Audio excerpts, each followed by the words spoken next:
Hi everyone, I am very excited to present about the language of Piki and its speakers.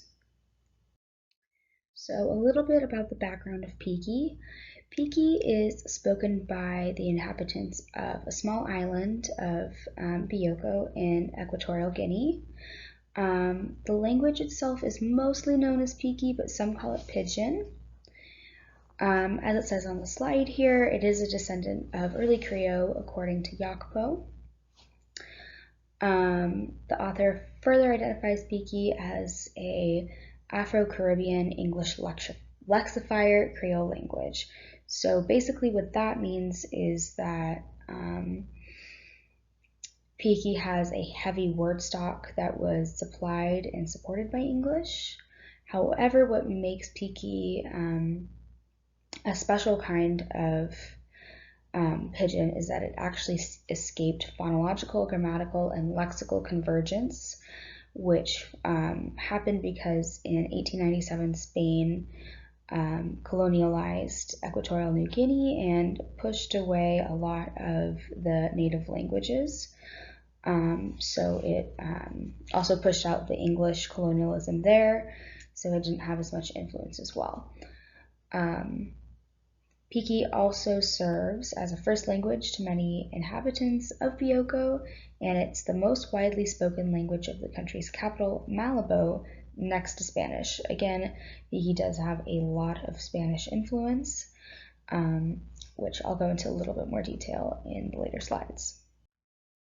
So this is just a map of Bioko. As you can see, this is a tiny, tiny, tiny island, and then kind of gives you a sense of where it is in Africa, in the Caribbean as well.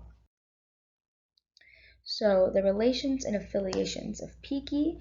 Piki has heavy Spanish influence, as I mentioned earlier, just because of the many years of colonialism. But Piki is actually surrounded by 14 other languages, most notably Fang and Bube. These are also smaller Pidgin languages that are spoken around the islands as well.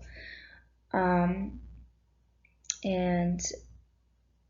it does have quite a bit of mutual intelligibility with other kinds of Creole, Cameroon Pidgin, Nigerian Pidgin, and Ghanaian Pidgin English. So a lot of Pidgin languages go together just because it is based off of English word stock.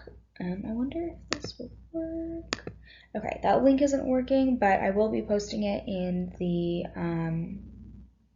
discussion. It just gives, it's the only video that I could find just because Piki is very small, but it's a video that kind of gives a sense of what the language sounds like just to get an idea. So the social status of Piki. Piki is a very heavily understudied language. It's very, very small. I believe only about 8,000-ish people speak it.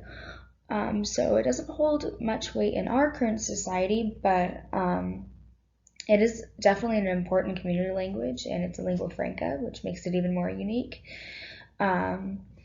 So it basically kind of means that it was born there, and it was unfortunately regarded as a language of the poor by the Spanish influencers. It was not necessarily a great social status to have, that you could only speak Piki.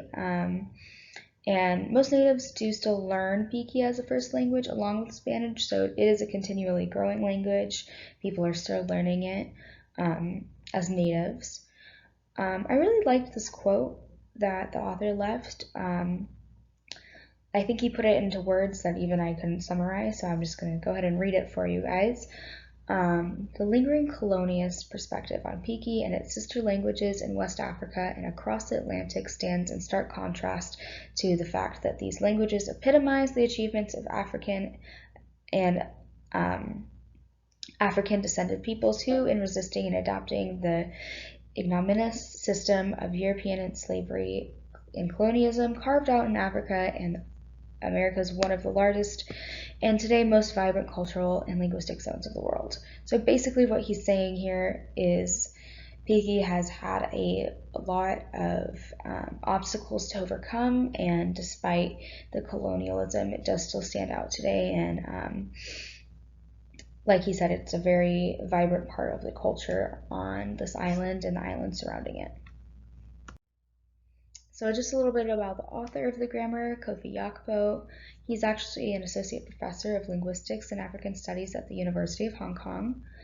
From what I can tell about the grammar, he doesn't appear to be a native speaker of Peaky, but based off of what I read about him a little bit in the grammar, he does seem to be very passionate about the studies that he does and the research that entails that.